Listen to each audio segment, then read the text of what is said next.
Para mim, Davi. Sim, professor.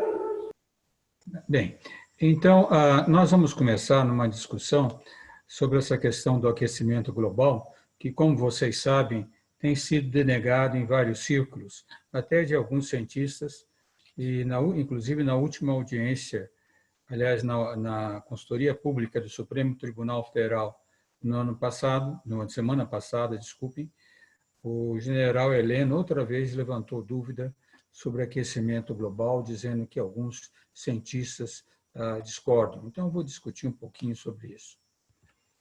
Bom, nós estamos agora numa situação do negacionismo que permeia não só autoridades do nosso governo, mas até fora do Brasil. O que vocês estão vendo aqui é uma publicação no jornal The Guardian, antes do governo Bolsonaro tomar posse.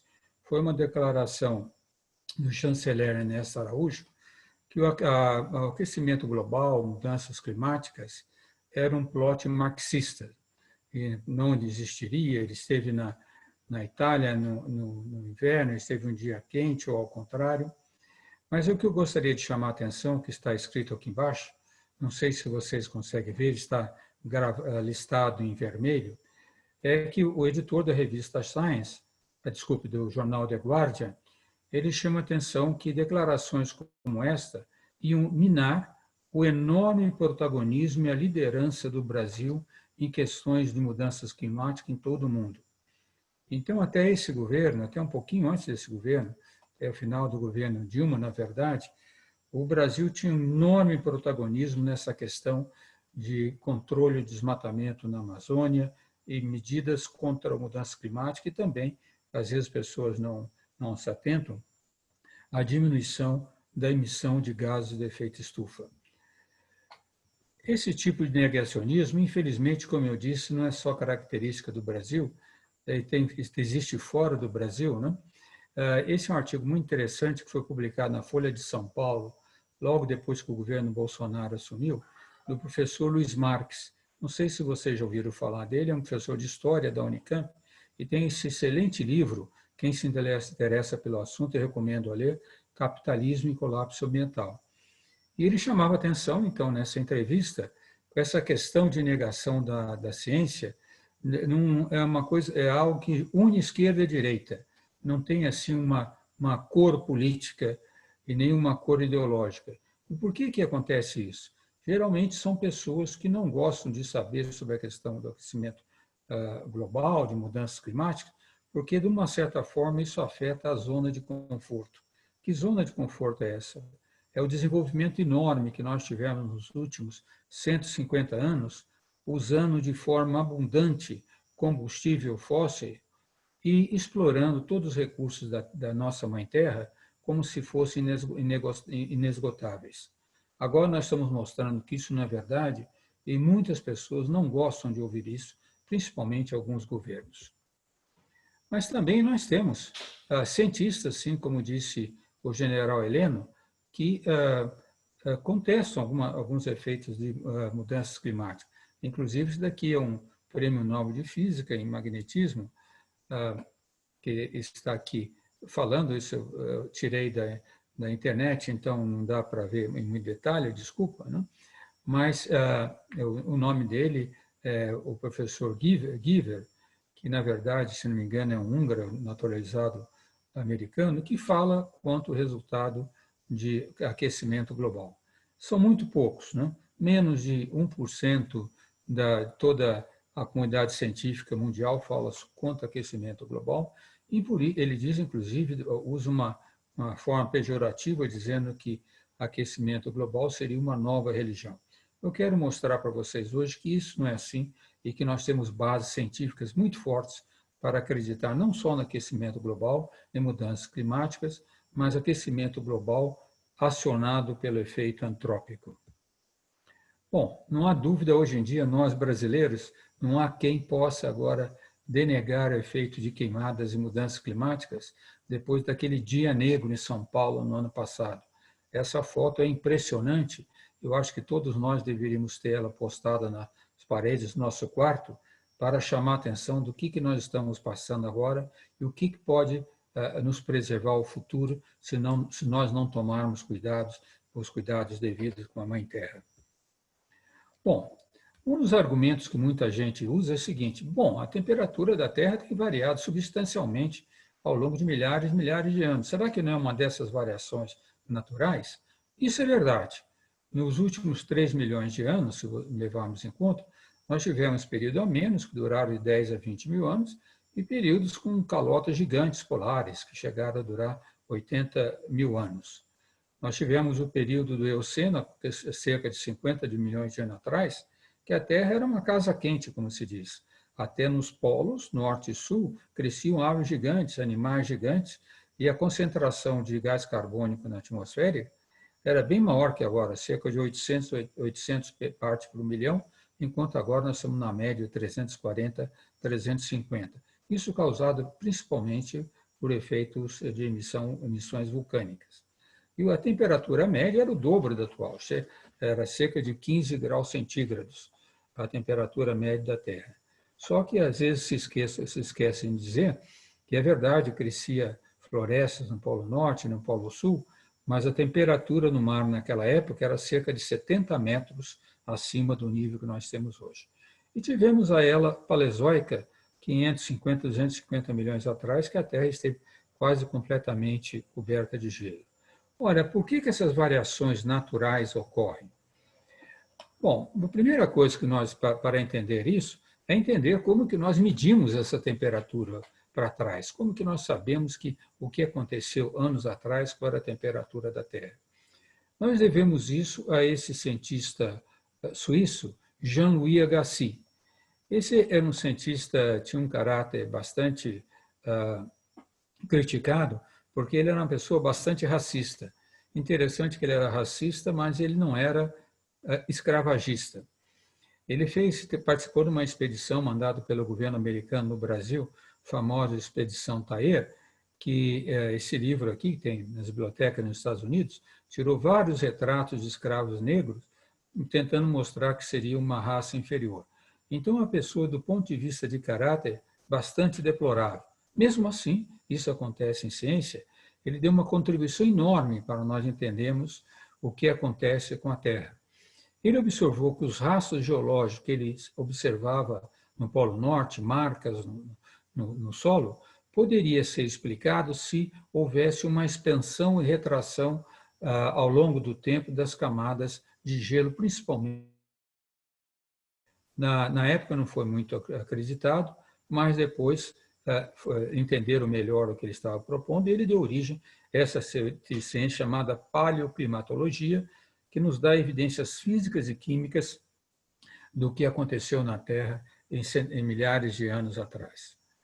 Um dos métodos que nós fazemos essa medida, vocês que são de biologia entendem bem, é o chamado método da razão de isótopos de oxigênio. Na água, nós sabemos que nós temos oxigênio normal, né, com 8 prótons e 8 nêutrons, ou oxigênio 8, que corresponde a 99,76% de todo o oxigênio que compõe a água normal. Né? Mas também temos o isótopo de oxigênio, o oxigênio 18, com 2 nêutrons a mais, que forma uma molécula com núcleo um pouco mais pesado, muito pouco abundante, mas muito importante para as medidas que nós fazemos de temperatura da Terra. Por quê? Porque esse oxigênio mais pesado, o oxigênio 18 na água, faz com que a molécula d'água desse oxigênio seja um pouco mais pesada e se precipita e cai mais facilmente com a chuva, além de ser mais difícil de evaporar. E nós sabemos que a maior parte do gelo nos polos, tanto sul como norte, vem de umidade, né? Vapor d'água na superfície do mar, que é transportada pelos ventos troposféricos para os polos e se precipita nos polos. Só que ao longo desse transporte, a água com oxigênio mais pesado, oxigênio 18, se precipita mais rapidamente, de forma que a água que chega nos polos, ela tem menos oxigênio 18 do que oxigênio 16. Então, a razão oxigênio 18 e 16 é menor. Só que quando nós temos épocas mais quentes, mais oxigênio 18, a água com oxigênio 18 evapora e chega mais aos polos, e quando temos épocas mais frias, menos chega aos polos, então tem mais água com oxigênio 16. Então, medindo a razão entre esses isótopos de hidrogênio no gelo que se forma nos polos, eu tenho uma ideia do que aconteceu com a temperatura da Terra em anos passados. Aqui vocês veem, isso é feito na estação GRIP, na Groenlândia, uma dessas barras de gelo que são tiradas de amostras feitas na camada de gelo nos polos.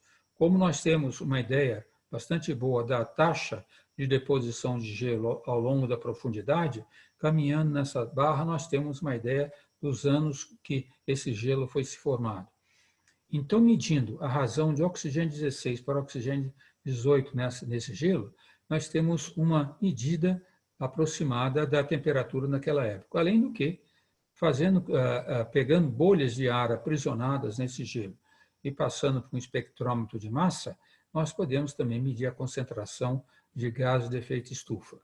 Aqui vocês estão vendo, são medidas feitas nessa estação GRIP, na Groenlândia, de 1996, de 1990 a 1994, em que eles faziam a medida da razão do isótopo de oxigênio de 16 para 18 na amostra de gelo, e essa linha azul é a temperatura medida também na mesma estação.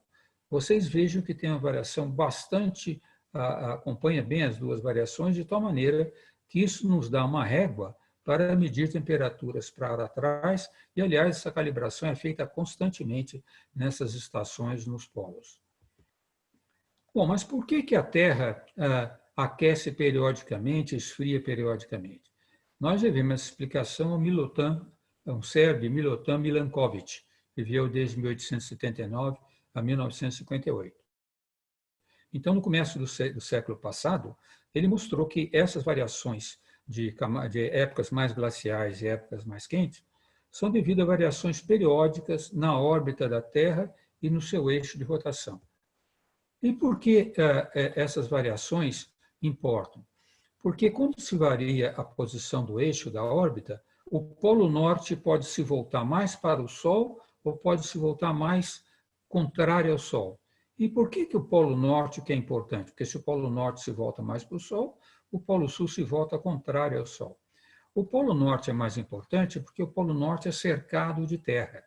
Então, se o polo norte esfria, é fácil fazer mais gelo que se estende e se espalha sobre camadas de terra, sem problema nenhum.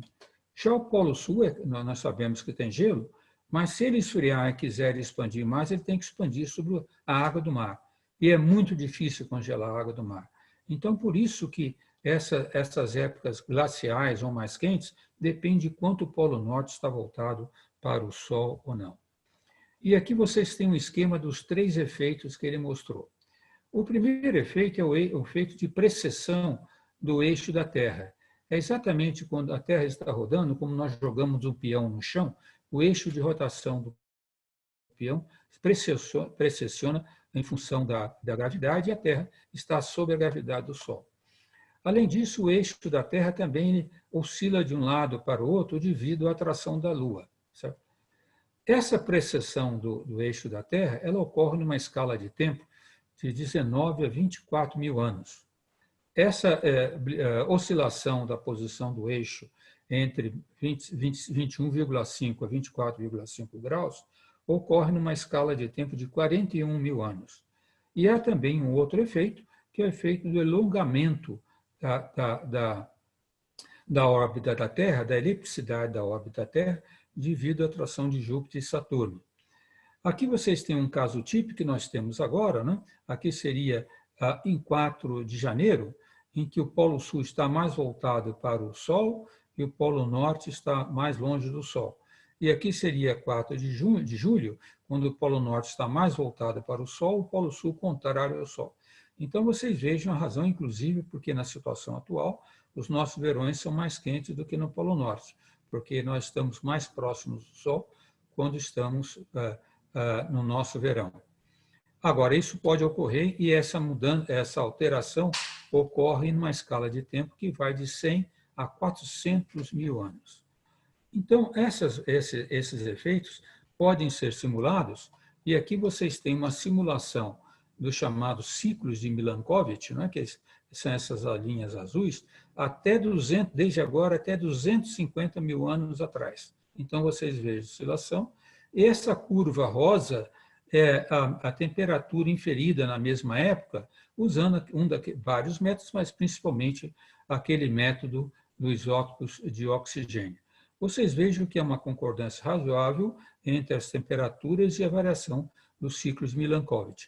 A não ser nessa região aqui entre menos 200 mil e menos 150 mil anos, que não houve uma concordância muito grande, mas nós já sabemos que isso foi devido ao efeito de vulcões, colocando mais gás do efeito estufa na atmosfera, blindando também a luz do Sol. Então, vocês vejam que essas variações de temperatura realmente ocorrem e ocorreram na história da Terra, mas em escalas de tempo de 50, 100 mil anos. Isso não é o que nós estamos observando agora.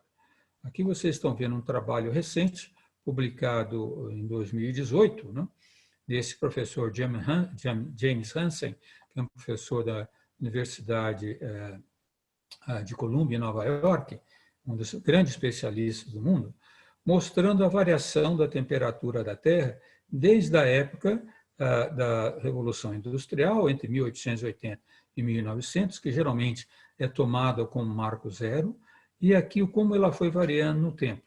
E aqui vocês estão vendo isso plotado de uma forma que nós conhecemos agora, depois dessa pandemia do coronavírus. Esses dados, eles ocorrem numa média que varia, a janela da média, ela é corrente, ela varia com o tempo. Ou seja, se eu pego um ponto aqui, por exemplo, em 1920, e pego a temperatura que está mostrada aqui, a curva azul é o seguinte, esse ponto é uma média de 12 meses para trás e 12 meses para frente. Essa curva vermelha já é uma média em 132 meses. Certo? É claro que está havendo um aumento de temperatura, essa curva verde é o melhor ajuste linear que se pode fazer. Só que isso não está ocorrendo numa escala de tempo de 150 a 100 mil anos. Isso está ocorrendo numa escala de tempo de 40 anos. E claramente depois que teve o efeito antrópico. Então, esse é um resultado, um dado científico. Né? Então, aqueles que dizem que não há efeito antrópico no aquecimento global da Terra, deem outra explicação para isso, para esse crescimento. A ciência está sempre aberta a contraditórios, deem outra explicação. Se essa explicação for comprovada experimentalmente, certamente será aceitável. Mas, até agora, nós não temos nenhuma teoria que seja experimentalmente verificável que mostre outra razão para esse crescimento de temperatura que agora nós estamos vendo. Bom, como é que foi? Por que nós descobrimos esse gás, essa história do efeito estufa? Nós devemos isso principalmente ao grande matemático e físico francês, o Jean Fourier, da série de Fourier, transformado de Fourier, para quem se lembra da matemática, que ele fez o seguinte cálculo. Ele falou o seguinte, bom, toda a energia que nós recebemos é potência que vem do Sol e nós podemos medir essa potência. E a Terra perde energia porque ela se aquece, e quando ela se aquece, ela emite para o espaço novamente energia, principalmente radiação infravermelha, porque a Terra se aquece numa temperatura que a radiação infravermelha predomina. Então, ele simplesmente igualou a potência recebida do Sol por unidade área pela potência radiada pela Terra e obteve o equilíbrio e viu que no equilíbrio a temperatura da Terra teria que ser menos 13 graus centígrados, temperatura média, que é muito abaixo do que nós conhecemos. Então, imediatamente, ele inferiu que isso não era verdade, porque provavelmente em torno da Terra a atmosfera absorvia radiação infravermelha que a Terra emitia, mantendo a Terra mais quente. Mas ele não conhecia os gases que existiam e isso ficou por quase 40 anos sem nenhuma comprovação. Até que esse cientista escocês, o John Tyndall, fez um experimento, eu vou mostrar agora mesmo, medindo quanto de radiação infravermelha os gases da atmosfera absorvem e chegou a resultados interessantes que eu vou mostrar. Né? Quase 40 anos depois, o Svante Arrhenius, que é um químico sueco, ganhou o Prêmio Nobel de Química, ele fez um importante trabalho teórico, eu vou mostrar também daqui a pouco, né? E ele inferiu que se a concentração de CO2 na atmosfera dobrasse, a temperatura média da Terra aumentaria em cerca de 4,5 graus Kelvin. Interessante que esse trabalho foi feito no final do século XIX, esse trabalho teórico, né? Passou muito tempo esquecido, mas o cálculo que ele fez está muito aproximado das medidas que nós temos hoje em dia.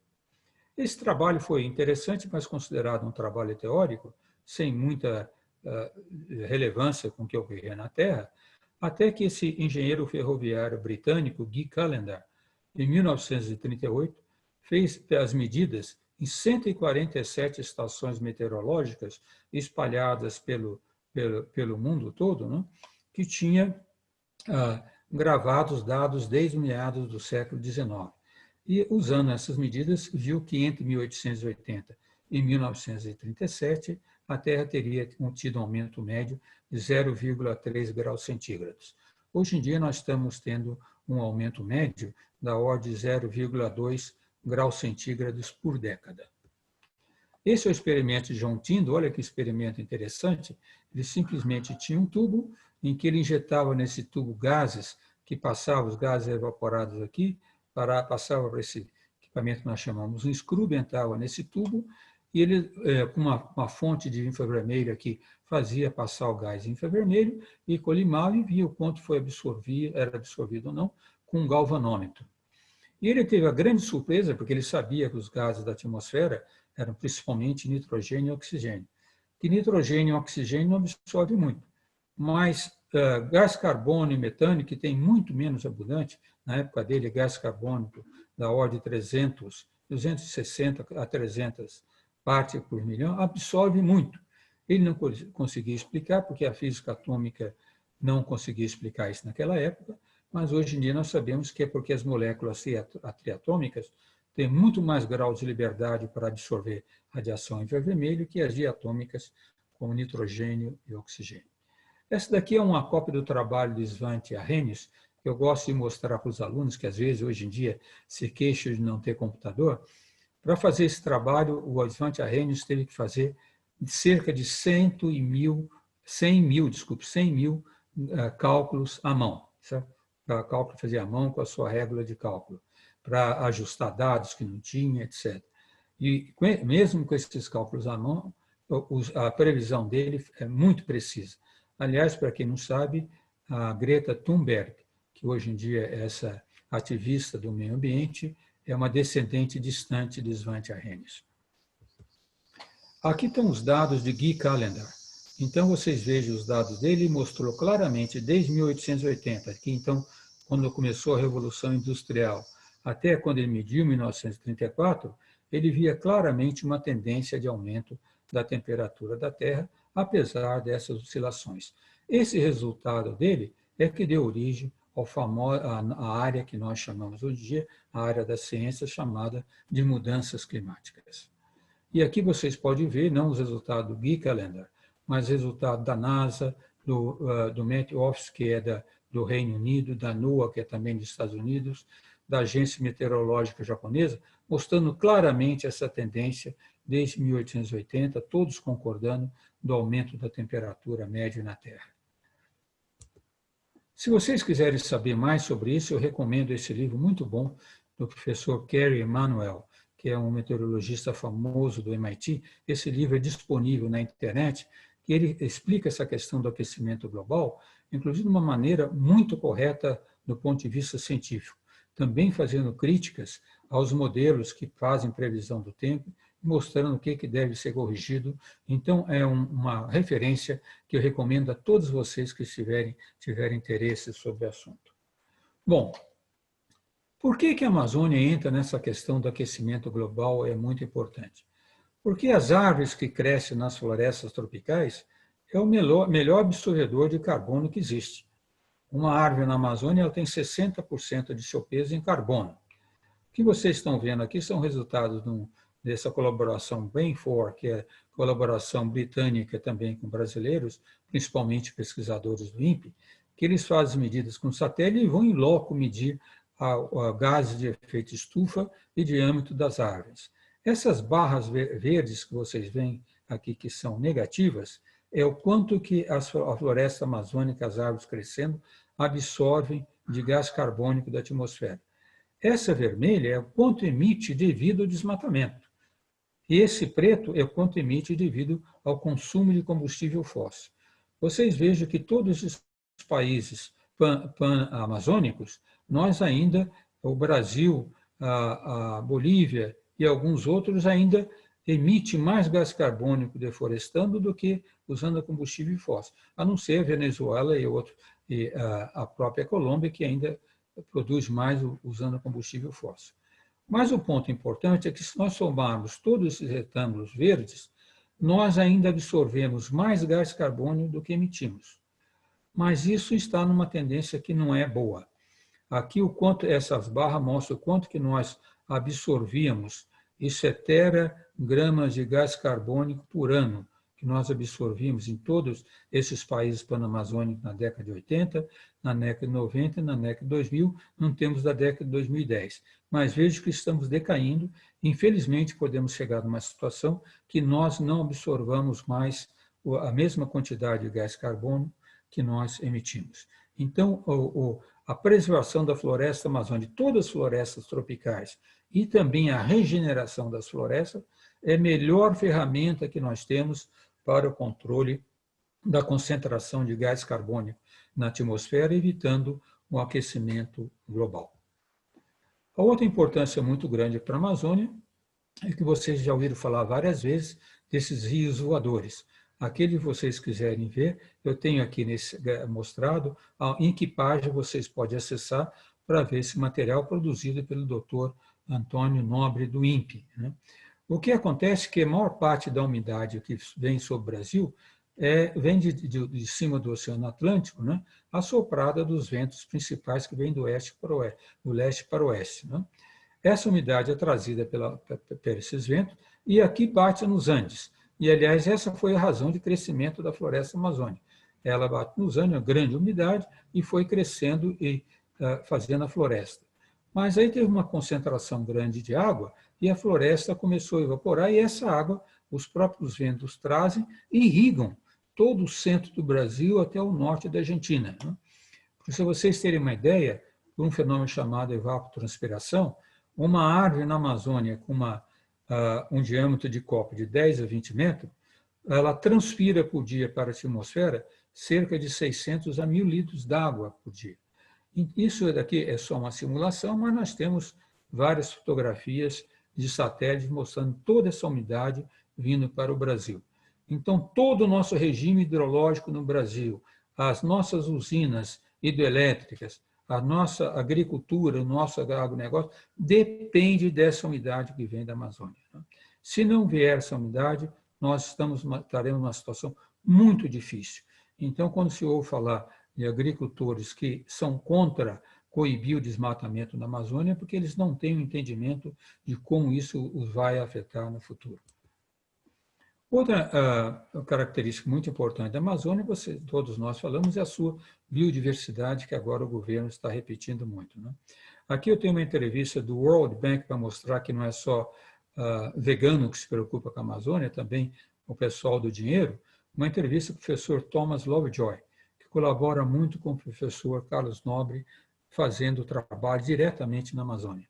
Ele dá várias razões, mostrando a grande riqueza da biodiversidade na Amazônia. Eu não vou entrar em todos esses detalhes para poupar o tempo, mas vou mostrar um exemplo que eu pude ver pessoalmente.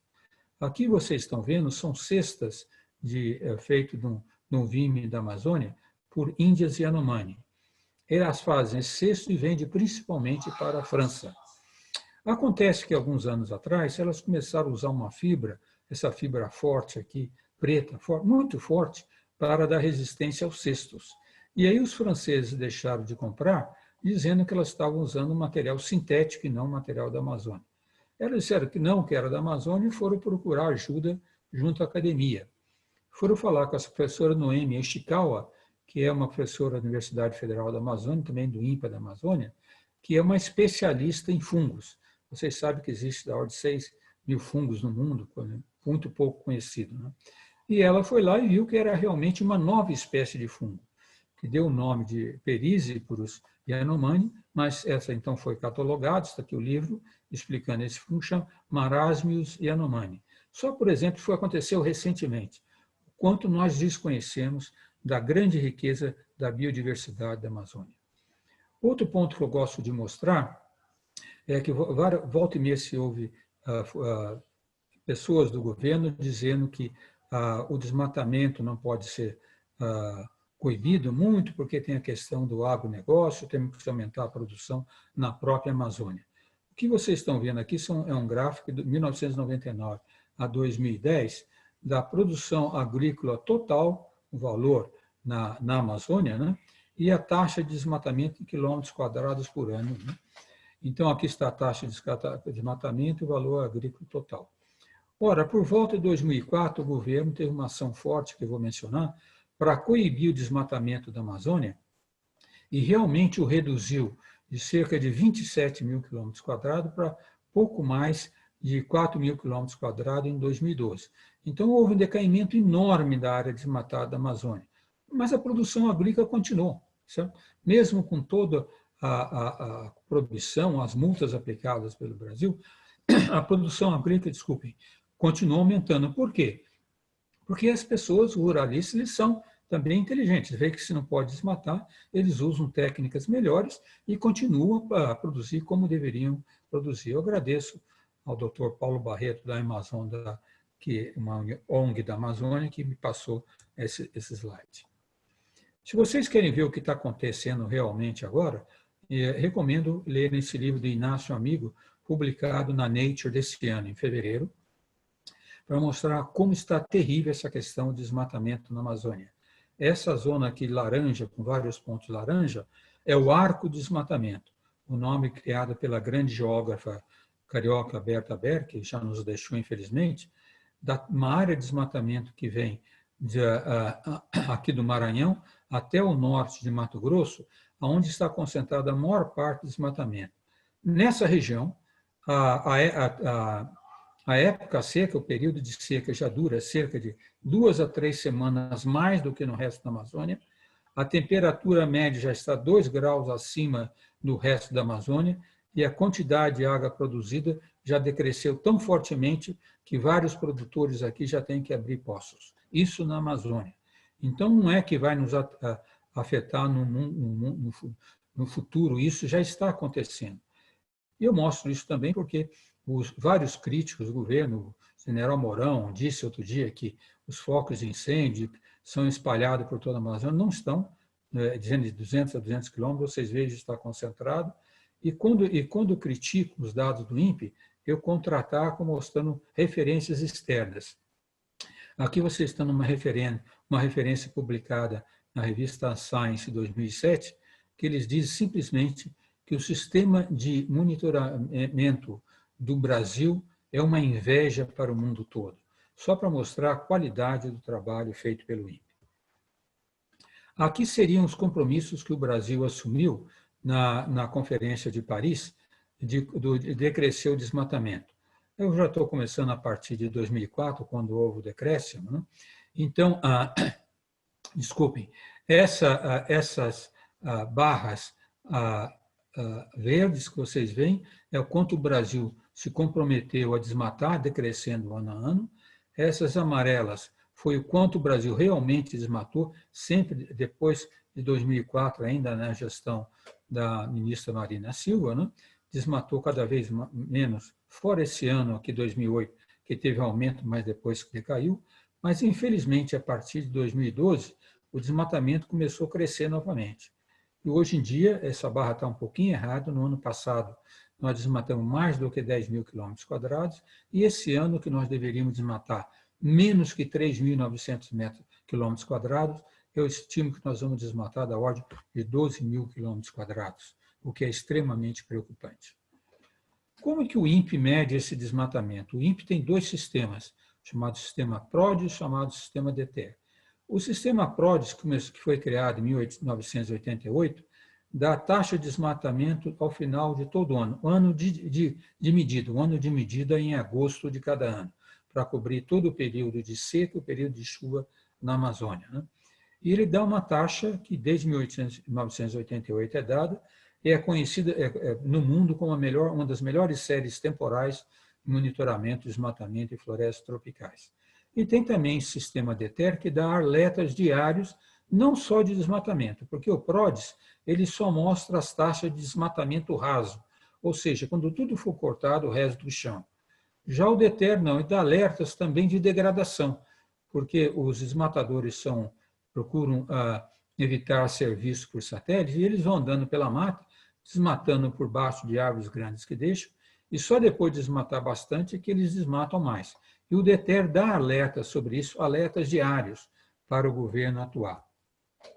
Para vocês terem uma ideia, aqui é um exemplo, quando ainda era diretor do INPE, né? Essa região de São Félix do Xingu, no Pará, foi muito desmatada no ano passado. Esses retângulos azuis que vocês veem são áreas que o PRODES já detectou como desmatada no ano anterior. Então, isso é coberto em azul para o sistema automático do INPE de reconhecimento de imagem não ter que trabalhar sobre aqui. Então, vocês vejam que em 30 de junho de 2019 não tinha nada desmatado, e já menos de um mês depois já começou uma grande área desmatada, que o sistema DETER do INPE não vê muito nitidamente, porque ele faz uma varredura tão aberta que não tem muita focalização. Mas o INPE tem um sistema de reconhecimento, sistema de redes neuronais que consegue identificar isso e dar uma área aproximada para o desmatamento. Então, vocês vejam que em menos de um mês teve áreas desmatadas, 39 hectares, 14 hectares, 7 hectares, bastante grandes. Na verdade, em janeiro do ano passado, quando eu estava no INPE, só em janeiro nós demos mais de 1.350 alertas de desmatamento desse tipo. O governo diz que esses dados do INPE não são bons e ele quer, então, comprar o dado dessa empresa Planet, que é uma empresa americana. Antes de eu sair do INPE, ainda mostrei esses dados para o ministro Ricardo Salles, mas ele não deu muita importância. O que vocês estão vendo aqui são dados de desmatamento em Humaitá, que também está na Amazônia, que foi outra área muito desmatada no ano passado. Aqui é o que o sistema PRODES do INPE mostrou em 24 de julho de 2018. Aqui está o dado do INPE, um pouquinho mais à tarde, em agosto, a Planet não mostrava nada também. Aí o sistema de alerta do INPE começou a mostrar áreas de desmatamento, certo? Aqui, então, tem uma área de 88 hectares, uma área de 116 hectares de desmatamento contíguo a ela. A Planet dando a mesma taxa de desmatamento. E o governo diz que não, o sistema do INPE não é suficiente, porque por isso ele tem que comprar o sistema da Planet, que seria mais preciso. Vocês comparam essas imagens e tirem suas próprias conclusões. Aqui estão os alertas de desmatamento que demos no INPE quando ainda era diretor, de abril a junho de 2019, essa no Parque Nacional do Iamanchim, ao longo da rodovia 163, todas essas áreas desmatadas ao longo da rodovia, nós demos mais de 15 alertas de área de desmatamento ao longo no Parque do Iamanchim, ao longo dessa rodovia, sem nenhuma ação de fiscais do IBAMA, certo? E ainda o ministro dizendo que não podia haver porque o sistema do INPE não era preciso suficientemente. Vocês olham essas imagens, tirem outra vez suas próprias conclusões. Outra coisa que eu quero chamar a atenção é que muita gente diz que é difícil fazer o desenvolvimento sustentável da Amazônia. É difícil, mas é possível. Aqui vocês têm um livro publicado ainda na gestão da Marina Silva, quando estava ministro do Meio Ambiente, junto aos governadores dos estados da Amazônia, que publicou esse livro muito interessante, dando estratégias para o desenvolvimento sustentável da Amazônia. Em seguida a esse livro, tivemos outros. Aqui tem livros mais recentes, um muito bom, publicado pelo professor da USP, Ricardo Amaro, recentemente, que quem se interessa pelo assunto, eu recomendo ler, Amazônia. Um outro livro, esse daqui é um pouco mais técnico, publicado pelo CGE, há cerca de 4 anos atrás. CGE é um órgão do governo do Ministério de Ciência e Tecnologia.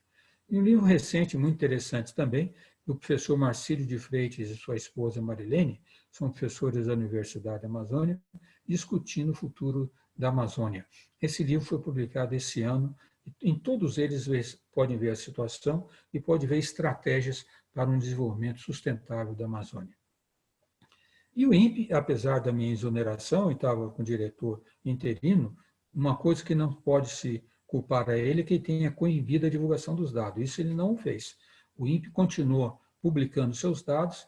Aqui vocês têm uma nota técnica que foi publicada em maio deste ano, dando resultados terríveis sobre o que pode acontecer na Amazônia, mostrando que a taxa de desmatamento em agosto de 2019 a 14 de maio já representava 89% de desmatamento de agosto de 2018 a julho de 2019, falando que a temperatura do Oceano Atlântico estava aumentando, o que ia aumentar a área daquele arco de desmatamento na Amazônia, aumentar a temperatura, e falando dos focos de incêndio na Amazônia, que provavelmente poderia ter um pico coincidindo com o pico da coronavírus, que isso ia causar problemas de saúde enormes, porque as queimadas elas produzem também várias doenças pulmonares, como vocês sabem. Bom, apesar desses dados, que são dados do próprio governo, o governo pega esses dados, aqui está o presidente do Conselho da Amazônia, dizendo que a floresta não estava queimando, que os dados não estavam corretos, ou minimizando os efeitos dos dados, sem simplesmente, ele poderia, como o INPE, um órgão do governo, fazer uma auditoria. Está correta, publica aquele dado, não tem mais conversa. Mas não, eles continuaram questionando os dados do INPE.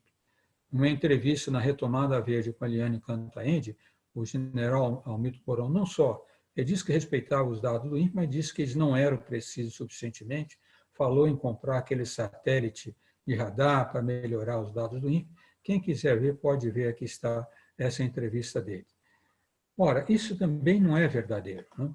Só para vocês terem uma ideia, logo que eu fui demitido, vários institutos no mundo, a NASA e vários outros, né, olharam novamente que eles têm satélites sobre o Brasil, correndo no Brasil o tempo todo, né? Refizeram medidas do INPE. E aqui você tem um trabalho, um famoso professor alemão, Stefan Fritz, desse instituto na Alemanha, né? Que ele pegou dados dos satélites Sentinela-2 da Agência Espacial Europeia, né? E refez com dados desses satélites, né, todos os dados do INPE de maio a julho de 2018 e 2019 inteiro. Refizeram todos os dados que o INPE publicou. Como vocês sabem, o INPE publica abertamente nessa página aqui. E a conclusão dele, ele confirmou totalmente os alertas de desmatamento dados pelo INPE. Essa Agência Espacial Europeia fez isso, a NASA fez isso, chineses fizeram isso e o governo continuava dizendo que o INPE não tinha dados bons. Com relação aos satélites de radar, que realmente eles podem melhorar as imagens de desmatamento porque eles não são afetados pela nuvem, mas não na faixa de frequência que o governo quer comprar. Isso é um detalhe, eu posso explicar depois, teria que ser numa outra faixa de frequência.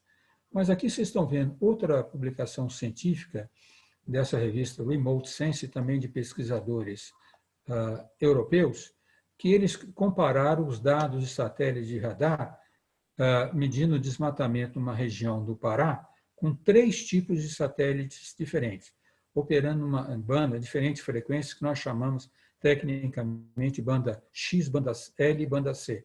Quanto mais, quando eu vou falando, X tem maior frequência, L menor frequência, C menor ainda. Bom, eles compararam isso, e com que dados que eles usaram para comparar? O que eles tomaram como referência? Os dados do INPE, exatamente do sistema Terra-classe, porque eles dão um fundamento significativo para dados de larga escala, de alta qualidade.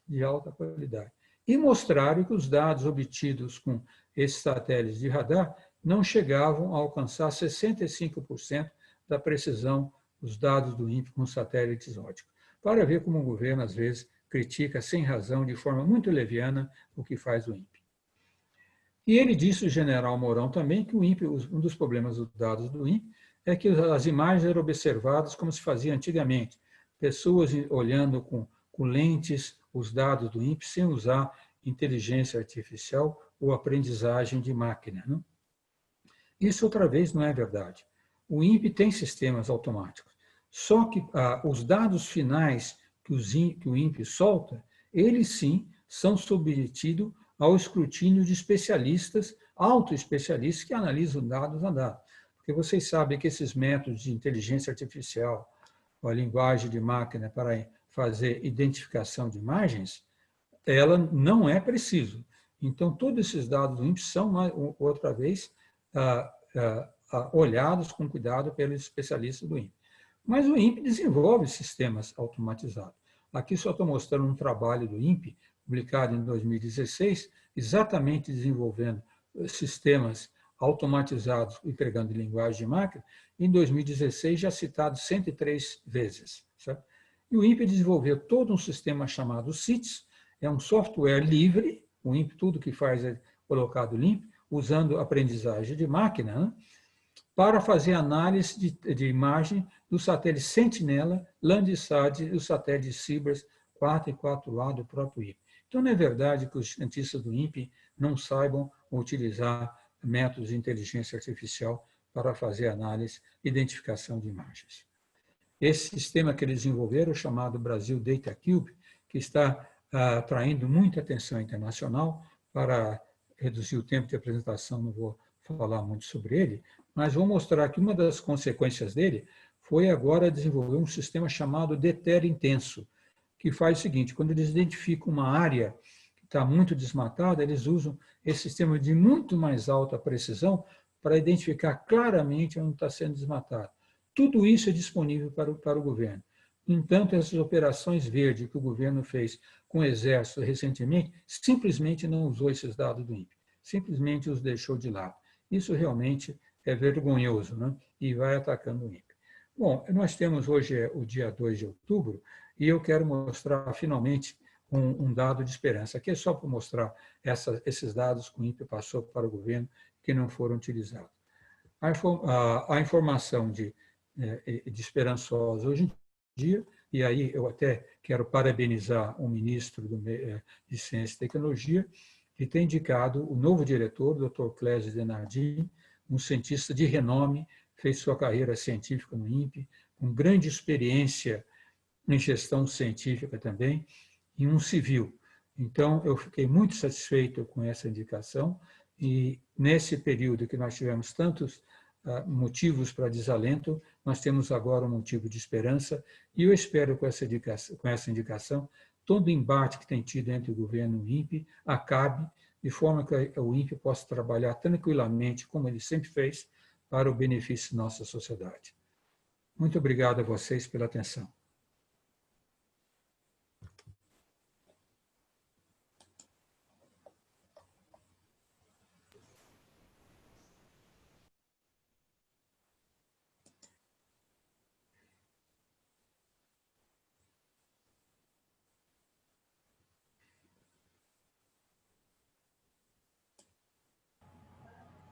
Muito obrigada pela palestra, professor Ricardo. É realmente uma triste história que o Brasil está passando com esse governo negacionista, convicto e antiambientalista. Eu gostaria de agradecer muito mesmo, foi muito esclarecedora a sua palestra. E agora nós vamos para as perguntas. Lembramos que quem quiser abrir o microfone para fazer a pergunta diretamente para o professor, sinta-se à vontade. E quem não quiser, eu posso ler, tá bom? Tá bem. Bem, a primeira pergunta é do professor Henrique. Eu acredito que ele não vai ligar o microfone. Professor Henrique, se você quiser, você pode entrar com o microfone.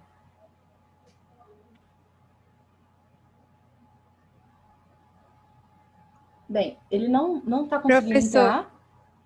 Professor Henrique, você pode tentar de novo. Agora eu acho que você vai conseguir.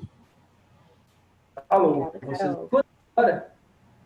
Sim, pode falar, Henrique, por favor. Que bom. Muito bom. Bom, primeiro, muito obrigado pela palestra, professor Ricardo. Eu vou até seguir a ordem do que eu já havia escrito aqui no chat com relação à minha pergunta. É uma honra muito grande receber um cientista como você. Você é meu herói pela reação que teve à sua demissão, não aceitando o que o nosso presidente vem fazendo aí com um monte de gente. Então, eu admiro muito a sua atitude e a maneira muito apropriada de responder a esse tipo de gente. E a minha pergunta vem em direção ao negacionismo científico, assim, propriamente dito. Eu me arrisquei uma vez a em um desses eventos criacionistas, onde estava aquele Marcos Eberlin da Unicamp, que é diretor de avaliação da CAPES hoje. A gente tem o Molion, e eu acredito que Nova Religião mesmo é a deles, que ficam tentando atrair a atenção para eles próprios, desafiando a ciência. E muitas vezes, quando isso acontece em sala de aula, eu mostro para os alunos que eles podem até publicar, podem até ser produtivos, mas não publicam na área que eles estão praticando o negacionismo. E uma das coisas que eles fazem, que o senhor mencionou durante a palestra, é não apresentar dados e evidências alternativas, e sim ficar tentando desmontar uma teoria. Aí eu fico me debatendo, assim, porque eu acho que isso é uma forma muito perversa de utilizar daquela propriedade da ciência, onde a gente pode debater, a gente pode apresentar alternativas, e eles usam isso de uma maneira inadequada, perversa. Aí eu fico pensando se... Vamos ver se isso funciona. Me pediram para ligar o meu vídeo aqui. Cliquei no botão. Se aparecer... Bom, apareci. Bom, eu fico me debatendo se a gente deveria fazer como conselhos de medicina, ordem dos advogados, que caçam as permissões de trabalho desses contravendores. Se a gente deveria caçar diplomas. E, fechando, então, a minha pergunta é: quais são as possíveis soluções que o senhor aponta para a gente combater esse negacionismo científico que a gente tem, inclusive, dentro da academia? Muito obrigado. Obrigado pela pergunta, professor. Essa é uma pergunta realmente bastante relevante. Eu vou começar dando uma perspectiva histórica, né? Esse embate entre ciência e vou colocar um criacionismo, uma posições religiosas extremistas, mas não somente posições religiosas, mas também quando os dados incomodavam poderosos, aconteceu sempre na história da humanidade, né? Nós sabemos que tem vários exemplos disso, né? Nós temos o famoso exemplo daquele grande botânico soviético, Vavilov, que fez a maior coleção de sementes de todo o mundo, viajou pelos 4 cantos do país, tinha mais de 200 espécies de semente, era um biólogo, historiador, e ele fez esse banco de semente porque estava preocupada com a fome na Europa, em particular na União Soviética, e ter novos produtos. Mas tinha um desses pseudo-cientistas soviéticos que era contrário a ele, porque dizia que a botânica, a biologia que ele fazia era contrária ao operariado, né? Que toda a ideologia comunista podia lutar contra isso e ter soluções. Bom, esse argumento dele atraiu a atenção de Stalin, e o Vavilov foi condenado à morte, mas depois foi comutado para prisão perpétua, mas o colocaram em prisão e ele morreu de inanição, né? Esse é um exemplo para mostrar que também em governos de esquerda tivemos isso. E temos vários outros exemplos na história, né? Então, isso sempre aconteceu. E eu não acredito que alguma restrição forte vai evitar que isso aconteça. Mas eu quero colocar um pouquinho melhor essa questão do negacionismo que nós temos agora, que eu separo um pouco do obscurantismo. Sabe? Que o obscurantismo, antigamente, ele era motivado por razões, principalmente religiosas extremistas, né? Isso que era a primeira razão. O que nós observamos agora, né, esse negacionismo, é principalmente motivado por uma sociedade, por pessoas da sociedade que veem o desenvolvimento da ciência, deixando claramente, dizer que a temperatura da Terra está aumentando, vai nos afetar violentamente, nós temos que mudar a maneira de ser. O que significa? Não usar mais carros como nós usávamos, não explorar a natureza como nós explorávamos, né? Não usar um capitalismo predatório que sempre nós utilizamos para esse desenvolvimento que nós tivemos, né? Isso afeta a zona de conforto de muita gente. Muita gente. Então, eles preferem fazer o negacionismo. E eu estou usando essa palavra negacionismo, até mencionasse o professor da Unicamp, que é criacionista, né? Mas nós precisamos dar a razão completa, né? Nós não podemos esquecer a maravilhosa encíclica do o atual Padre Laudato Si, mostrando que também a religião pode trabalhar a favor do meio ambiente. Também ele critica esse capitalismo predatório, né? A principal coisa que nós temos que fazer é que, infelizmente, as redes sociais agora espalham facilmente esse negacionismo, de uma maneira muito contundente, porque as redes sociais são muito supérfluas. E para responder questões científicas, nós temos que ser um pouco mais profundos.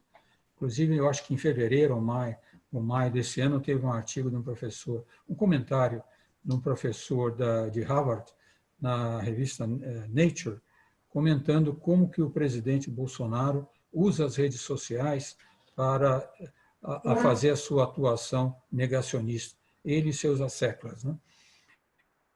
Então, eu não sei como resolver isso, mas o que eu posso dizer, que muita gente já está fazendo muitos alunos novos, é contra-atacar, não de uma forma agressiva, mas fazendo com que a ciência seja mais bem vista para a maior parte das pessoas que utilizam as redes sociais.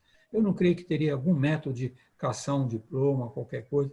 Isso daí traria mais embates do que soluções. Muito obrigado, professor. Muito obrigado. Muito obrigada pela resposta, Ricardo. Pessoal, se vocês quiserem fazer mais alguma pergunta, sintam-se à vontade.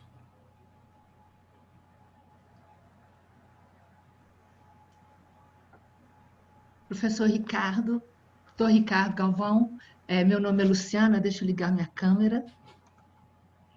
Eu gostaria de agradecer muito a palestra, para nós é uma honra recebê-lo aqui. A sua palestra foi incrivelmente esclarecedora, acho que para os alunos isso é muito importante nesse momento, uma figura como o senhor, com a importância que o senhor tem em todo o processo de conhecimento científico, é muito gratificante, com certeza, a gente vê-lo falando e com tanta clareza. E eu gostaria de perguntar ao senhor, como cientistas, o que nós podemos fazer em relação à educação, pois eu acho que muito do que a gente tem passado está relacionado com uma falta de conhecimento das pessoas. Então, o que podemos fazer? Quais são as nossas ações para que a gente possa fazer chegar ao público que conhece pouco, aquele público que hoje em dia nega a ciência por falta de conhecimento, porque a gente sabe que existem aqueles que convenientemente negam a ciência. Mas eu estou falando das pessoas que não têm um esclarecimento suficiente para saber o que é ciência e o que não é ciência. Bom, Luciana, essa é uma pergunta muito importante. Eu agradeço primeiro, acredito, uma pessoa de destaque, né? Mas o Davi, quando fez a apresentação, não falou sobre o maior destaque na minha carreira, né? Ser mineiro de Itajubá, ele esqueceu de dizer isso. Deixa eu mineiro do sul. E lá no sul de Minas nós aprendemos a ter mais calma contra esses ataques, né? Olha, mas o problema da educação é muito sério. E aí tem vários aspectos para trabalhar, vários níveis de trabalhar. Então, por exemplo, a primeira coisa que nós temos que fazer é retomar uma ação mais forte, aí nós podemos falar com nossos colegas professores, já desde o primário, desde o ensino fundamental, ter ações mais fortes sobre questões de ciência, em particular de meio ambiente. A minha filha agora está até interessada, já é engenheira ambiental, começou agora em São José dos Campos, começar a tentar um trabalho para retomar nas escolas primárias a conscientização dos alunos, o trabalho dos alunos em questão. Com certeza. Pode esperar.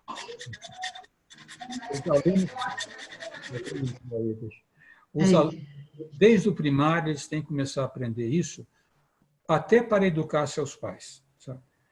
No ensino médio, por exemplo, eu fui dar uma palestra em Recife, na Federal de Pernambuco, convidado por um pessoal também de biologia, e também engenharia ambiental e biologia juntos, e que eles tem uma iniciativa, uma ONG espetacular, que eles chamam Amarzônia. Eu pensei que estava relacionado à Amazônia, né? O que eles fizeram? Eles têm todos os alunos deles, fizeram um grupo, Eles escolhem uma escola primária do governo, que tem uma área razoavelmente boa disponível, trabalham com os alunos naquela escola, mostram a questão da limpeza como tem que ser, implantas e começa a dizer a questão do meio ambiente, o que é aquecimento, trabalha o ano todo com os alunos. Isso é uma gotinha d'água, mas dá um exemplo da importância, porque isso daí não basta dizer palavras, não pode dizer, explicar, tem que ter ações. Né? E agora vamos no nível mais superior, nas universidades nós podemos fazer, mas principalmente ter uma atitude forte, talvez as sociais, ou talvez me colocando como me coloquei, os que puderem, para mostrar para a sociedade a importância do que é a questão ambiental, principalmente a questão da mudança climática. Eu tenho dito quase todas as palestras que eu dou, uma das coisas que me deixaram mais emocionado foi depois de ter sido exonerado. Eu fui parado muitas vezes, metrô em São Paulo, em Brasília, em vários lugares. Em São Paulo veio uma senhora falar comigo, ela estava portando um celular, pensei até que queria tirar fotografia, mas não. Ela veio me dizer, professor, eu queria dizer ao senhor, agradecer pelo que o senhor fez. Porque eu sou paulistana, eu nasci em São Paulo e sempre morei em São Paulo. E para mim a floresta amazônica era um matinho no norte do país que não tinha nada a ver com a minha vida. O que aconteceu me fez abrir os olhos e eu quero dizer ao senhor que agora, tanto no meu trabalho como na minha paróquia, eu criei grupos em redes sociais atuando em defesa do meio ambiente e para mostrar para os políticos que a sociedade sim se preocupa com a questão do meio ambiente. Então vocês vejam que nós temos que realmente divulgar e mostrar, e aqueles, eu não uso redes sociais porque eu não uso nada criado pelo demônio, né? Mas os jovens que sabem dominar o demônio, eles podem sim atuar nas redes sociais. E eu tenho visto, eu dei mais de 80 palestras desde que eu fui exonerado, em muitas universidades, e muitos alunos trabalham, fazem grupos, trabalhando em redes sociais em suas áreas. Quando vê qualquer ataque, qualquer coisa, eles procuram dar uma resposta simples, educada, mas bem feita, contradicando aquilo. Então, eu estou convidando os alunos da PUC Minas Gerais para ter uma ação nessa direção. Muito obrigada pela resposta. Muito obrigada, doutor. A próxima pergunta é da professora Cristiane.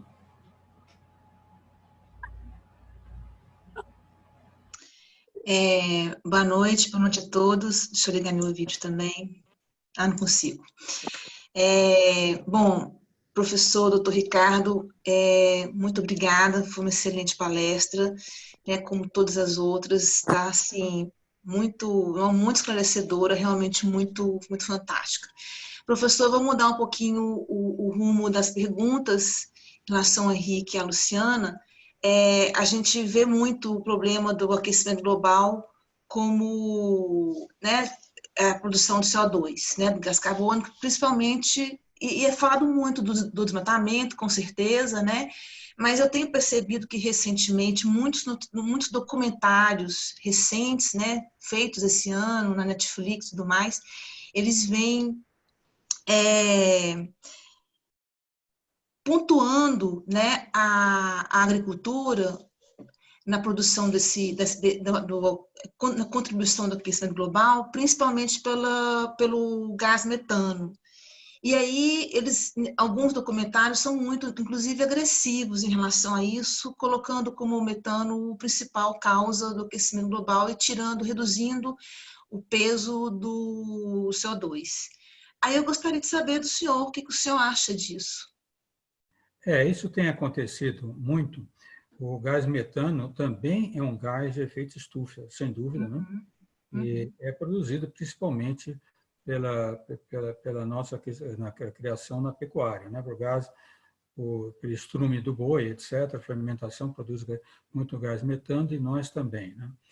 O INPE tem uma medida muito bem feita. O INPE tem um grupo que as pessoas não sabem, mas ele é um dos principais para medir a emissão de gases de efeito estufa na Amazônia, né? Então, eles dão a quantidade que está sendo emitido continuamente. E o metano é importante. Qual é a diferença? Sabe? Que o metano ele é mais facilmente devolvido para o solo e para o mar. Ele não fica muitas semanas na atmosfera. As próprias chuvas trazem o metano de volta. Ele aumenta, então é difícil o metano continuar crescendo muito fortemente. Já o CO2 não. O CO2 fica fortemente, ele é absorvido pela superfície do mar e está agora, inclusive, tendo efeito em corais, como nós estamos sabendo, e também no aquecimento, né? Mas ele dura mais também. Mas não adianta, são dois diabos, um diabão e um diabinho, né? Nós temos que coibir a emissão dos dois. O metano é importante. E também, é claro que se nós pensarmos de uma maneira mais, vamos dizer, mais inteligente sobre o nosso futuro, porque nós só teremos um desenvolvimento nesse século, Cristiano, se conseguirmos fazer um desenvolvimento que seja sustentável, sem uma exploração predatória que nos fornece a Terra, né? Que seja equânime, socialmente justo, né? Baseado em muita ciência, principalmente baseado em bastante ciência, né? E com uma reversão dessa mentalidade consumista enorme que nós temos, né? Não há necessidade de realmente, aqui, desculpe-se as pessoas que não gostam, eu não sou vegetariano de jeito nenhum, mas não há necessidade de explorar o consumo de carne como se faz no mundo. Nós temos que ser mais inteligentes sobre nós mesmos e sobre o nosso futuro. Obrigada, professor. Muito obrigada, doutor. A próxima pergunta é da Maria Clara de Souza. Ela pergunta: doutor Ricardo, gostaria de saber quais são os maiores desafios para frearmos essa grande emissão de CO2. É possível que os nossos governos capitalistas entendam o que está acontecendo e se coloquem à frente desse assunto, visto que estamos presenciando com o desgoverno brasileiro? Grande abraço. Obrigado pelo abraço. Olha, a resposta para nós frearmos isso não depende só de governo. Depende de todos nós e depende até da iniciativa privada. Eu não esperava hoje, vou fazer quase 73 anos na minha vida, um dia ver banqueiros fazendo proposta para um desenvolvimento sustentável na Amazônia. Nunca esperava isso. Foi um susto ver até 3 grandes bancos irem colocarem recursos agora para desenvolvimento de empresas sustentáveis na Amazônia. Porque uma coisa, o ministro Ricardo Salles, que todos nós temos restrições a ele, uma coisa ele tem razão, não basta coibir o desmatamento. Nós temos que oferecer alternativas econômicas viáveis e sustentáveis para explorar a Amazônia para a população, cerca de 30 milhões que lá está e pode crescer, né? Agora, isso é possível fazer através de desenvolvimento sustentável. Tem, por exemplo, uma empresa chamada a Agropalma, que explora o azeite de dendê, o óleo de palma, como é conhecido internacionalmente, um produto de muito valor, que planta na Amazônia só em pastagens ou áreas já degradadas. Não corta nada novo. Enquanto, por exemplo, o óleo de palma, os maiores produtores do Oriente, são em florestas desmatadas. Nós temos, por exemplo, claro, eu não quero fazer propaganda ninguém, mas Natura, explorando a Amazônia. Então, o que nós temos que ter são vários modelos para desenvolvimento sustentável da Amazônia que mostram que vale mais a pena manter a floresta em pé do que caída. Eu não sou uma pessoa que confia muito em governos. Eu acho que o governo tem que orientar e coibir desmatamento, mas nós temos que investir para que isso seja viável, né? Não sei se vocês já leram um projeto muito interessante, quem não leu, eu aconselho que leiam, do professor Carlos Nobre, que ele chama Amazônia 4.0. É muito interessante o conceito dele. Porque desenvolver a floresta amazônica da forma sustentável, como era 50 anos atrás, quando fizeram a Zona Franca de Manaus, era muito difícil.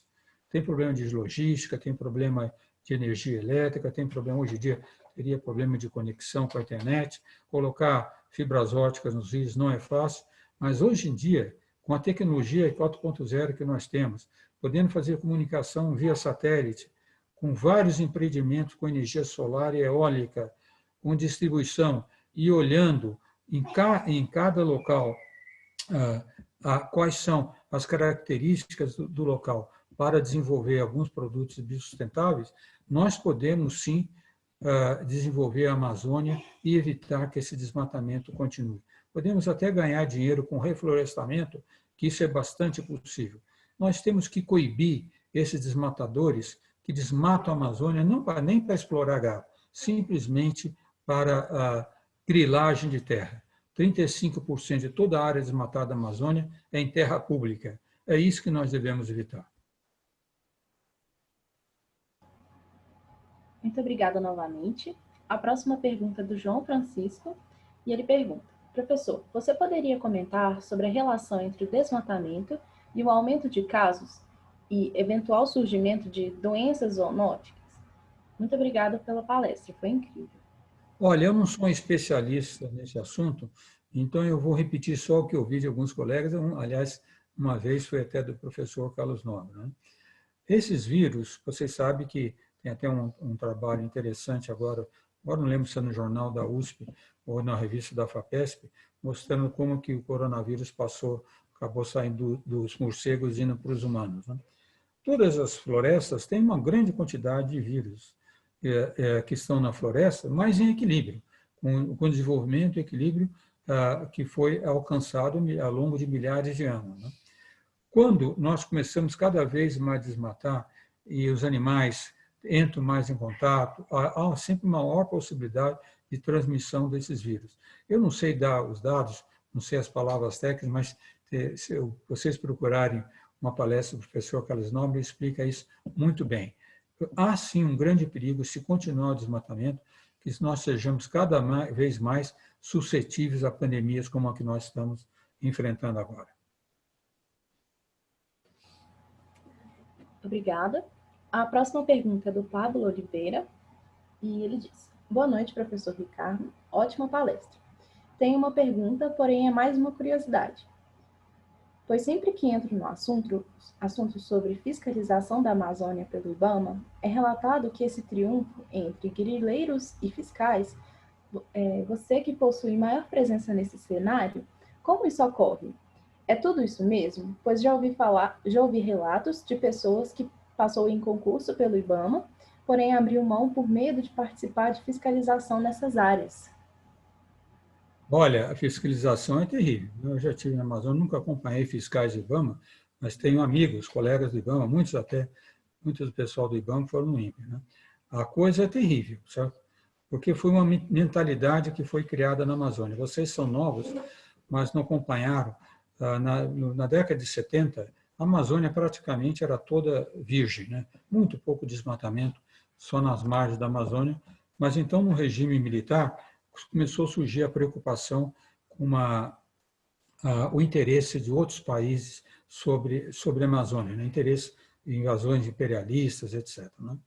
Então, o governo militar, com certa razão, disse: não, nós temos que ocupar a Amazônia e operar, colocar gente lá para evitar que haja uma invasão muito grande de estrangeiros. Eles tinham medos, inclusive, até da própria igreja, de protestantes, igrejas que estavam indo lá, uma grande preocupação. Então, qual foi a mentalidade deles? Primeiro, um general, que eu esqueci o nome, ele falou: a Amazônia tem que ser conquistada seguindo a pata do boi. Começamos a desmatar, colocamos boi, vamos penetrando e vamos derrubando a floresta, fizeram a Transamazônica e assim por diante. E o ministro Delfim Neto, que foi o ministro do general Geisel, da Economia, ele tem uma frase que ficou famosa. Ele disse: olha, para conquistar a Amazônia, nós temos que fazer um faroeste de lá e muitos anos mais tarde nós mandaremos o xerife. Um xerife que nunca foi mandado. Mas o que acontece é que essa mentalidade foi imbuída na Amazônia, né? Quando se fala muitas vezes com as pessoas que estão desmatando, eles acham que tem que ser isso mesmo. Tem que ir desmatar, ocupar mais terra, esperar que a regularização das terras, sempre esperando um decreto do governo que regularize terras desmatadas, né? E colocar umas cabeças de gado que, numa forma, não é economicamente interessante, mas eles colocam lá para a ocupação da terra. Isso ocorre muito, porque, infelizmente, essa mentalidade está imbuída. Então, quando vão os fiscais de IBAMA, são recebidos a bala, não há a menor dúvida, né? Então, a maior parte das ações do IBAMA, em geral, por exemplo, eu vi uma no estado do Pará, são acompanhadas pela Polícia Militar do Pará, e está certo mandar também o Exército, quando não for possível, acompanhar os fiscais de IBAMA. O que está errado é o que o governo fez recentemente nesse governo, né? Mandar lá a liderança, o comando militar. Isso não pode ser. Isso é terrível. Eles não sabem como fazer, eles fizeram ações erradas, eles deveriam incentivar o máximo possível os fiscais do IBAMA e do ICMBio a acompanhá-los, dar todo o apoio logístico. Como as Forças Armadas sempre deram apoio logístico na Amazônia, dar apoio logístico e proteção, e deixar eles trabalharem. Pois não.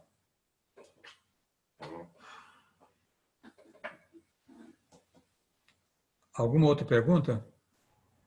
A próxima pergunta é da Sofia Aguiar, e ela pergunta: Professor Ricardo, foi falado bastante sobre a degradação da Amazônia. Gostaria de saber um panorama seu sobre a degradação do Cerrado. Olha, a degradação do Cerrado é bastante distinta. O Cerrado foi muito desmatado também, nós sabemos como foi Cerrado, e aí principalmente para a agricultura, né? A grande produção de soja e outros cereais. Depois que aprenderam como desmatar o Cerrado e fazer a correção do solo, que era muito ácido, para tornar menos ácido, uma grande produção, e houve um desmatamento muito grande realmente no Cerrado. Só que o Cerrado não afeta a questão ambiental como a Amazônia. Isso não ocorre. O Cerrado também absorve gás carbônico, mas muito menos, né? Agora, o Cerrado tem uma importância muito grande, porque grande parte dos rios do Brasil tem suas nascentes no Cerrado, né? E isso não foi feito também de forma correta. Todo o desmatamento no Cerrado também foi feito de uma forma descontrolada, mas distinto da Amazônia, porque o desmatamento foi feito por agricultores que queriam se implantar lá, fazer fazendas, produzir, etc. E não simplesmente desmatar, esperar a terra valorizar e vender novamente para grilagem de terra. Então, é preocupante, mas mais que o Cerrado, eu me preocupo com o desmatamento da floresta, da Mata Atlântica. Esse sim está muito, muito terrível, né?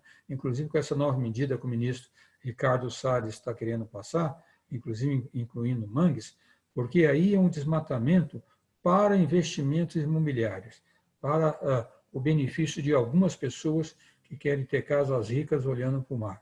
Isso é muito preocupante.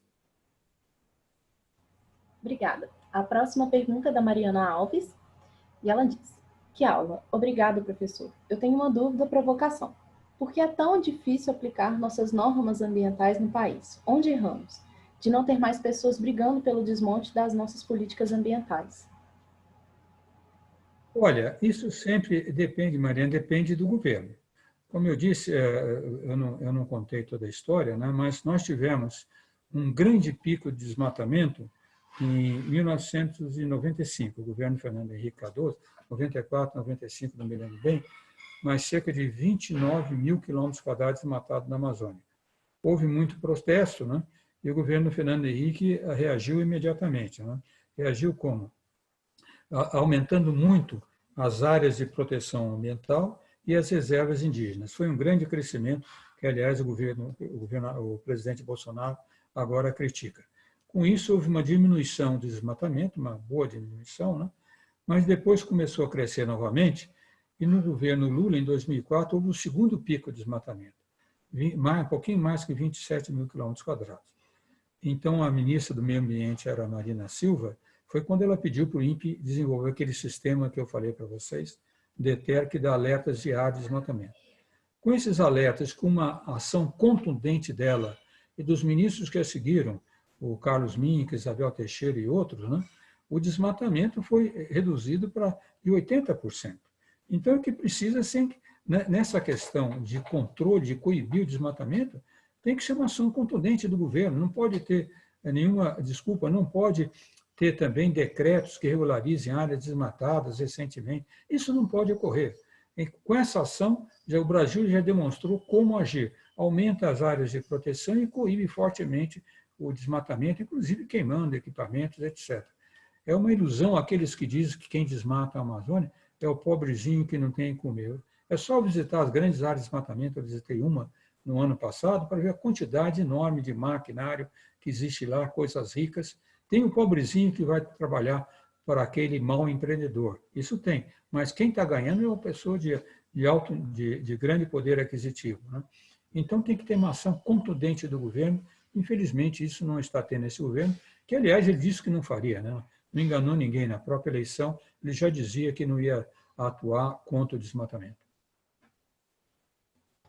A próxima pergunta é da participante Mara Luísa e ela vai abrir o microfone.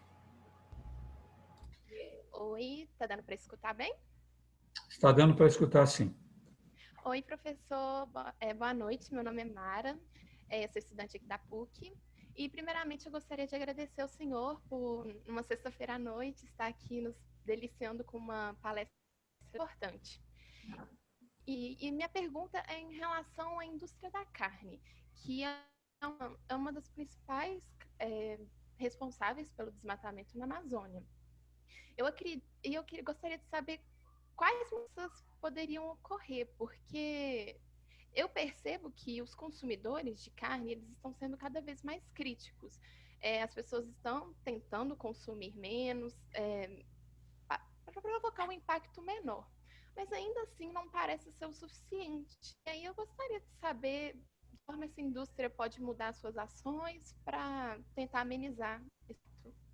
Muito obrigada. Mara, obrigado pelo elogio.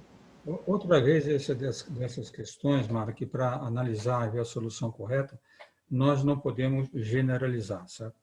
Nós temos uma agropecuária bastante desenvolvida no país que não desmata a Amazônia.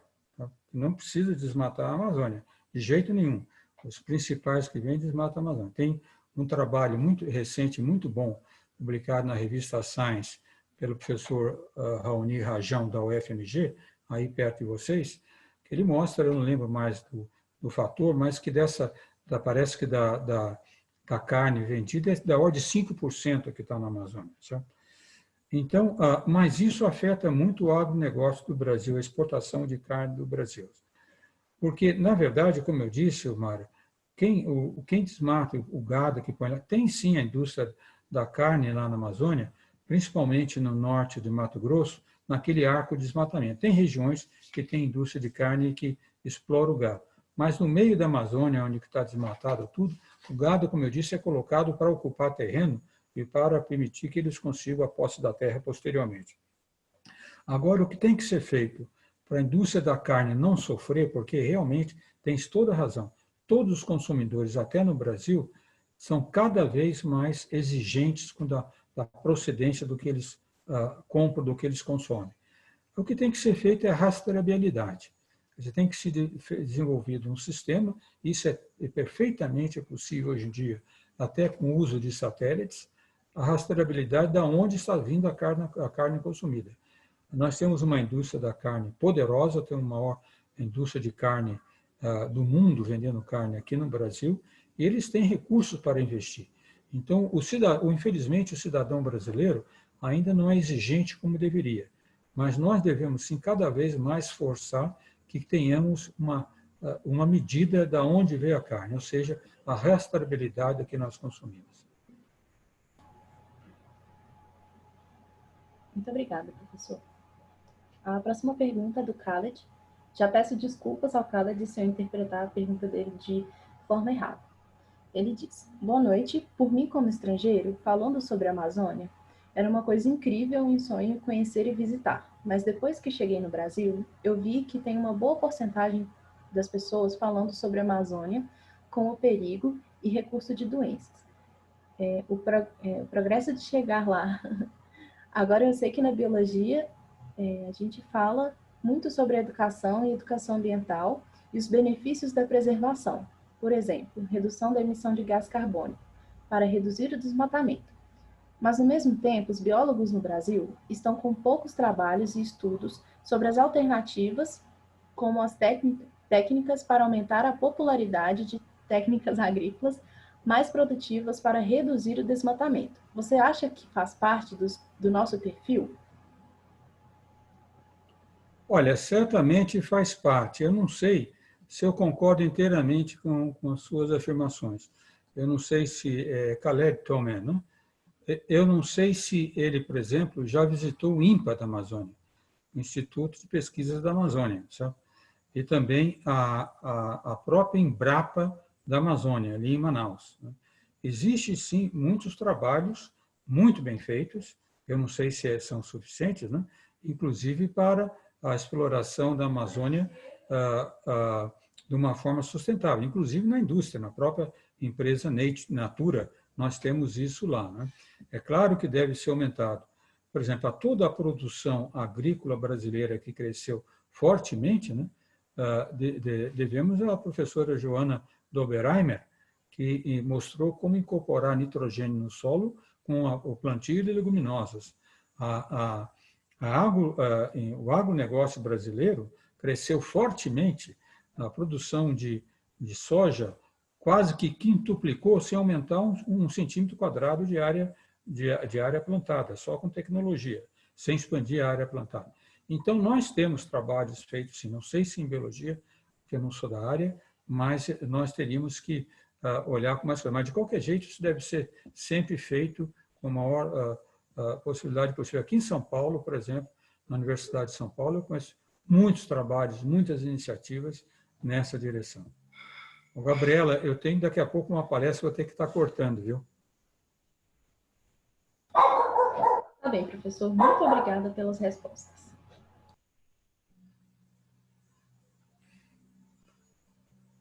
Eu escutei um cachorro, o cachorro foi o final da palestra. Ô, Gabriela, deixa eu falar um pouquinho com o Ricardo. Eugênio, professor Ricardo. Gente, tudo bem? Satisfação em falar contigo.